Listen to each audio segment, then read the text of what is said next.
tere, mina olen Peeter, juhatajate videoblogi, näeme õues. Nagu ikka, tuleb talve jooksul ka ikka üks suusavideo ära teha.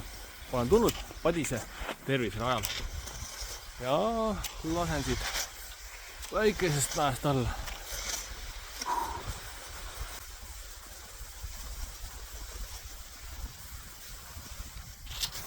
Nii, aga nagu näha, on ümberringi ilus männimets.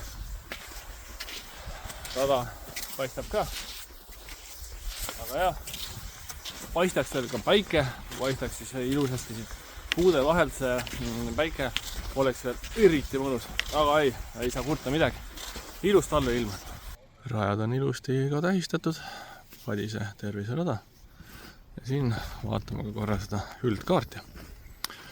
Et nagu näha, on siis 1 kilomeetrine, 2,7, 5, 6 kilomeetrine ring. Siin siis Padise lähistel metsas see lookleb ja teeb ka eraldi aasa veel siia. Valgustatud on vist ainult 1 kilomeetrine osa. See on siis kollasega näidatud.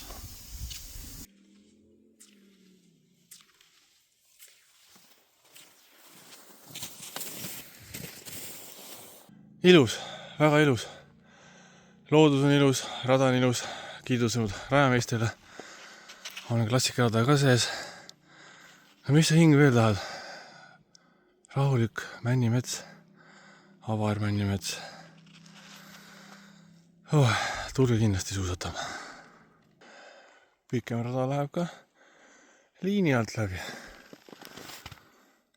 Selline lagedam ala ka vahepeal. Aga edasi. See 6 kilomeetri ring läheb nüüd üle autotee ja sinna Padise kloostri poole. Eks piilub sinna ka. Lisaks sellele põhirajale on tänavu rajameistrid teinud ka väikse raja siia suure tee äärde, siit väike kaar ja nii et siin Padise mõis ja Padise klooster paistavad. Ei noh, täitsa tänuväärt. Saab ka teha sellise lisa-aasa.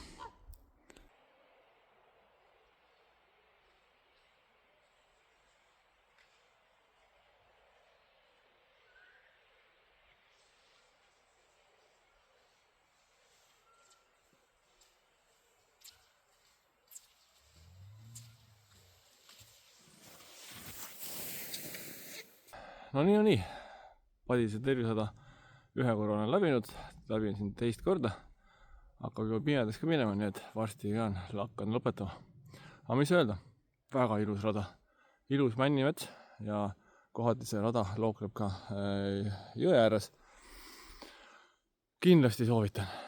Jah, siin on paar keerulisemat laskumist, aga need saab väga hästi ka nii-öelda kõrvale jätta, minna siis 2,7 kilomeetri viida järgi. Ega muud midagi kui näeme uues.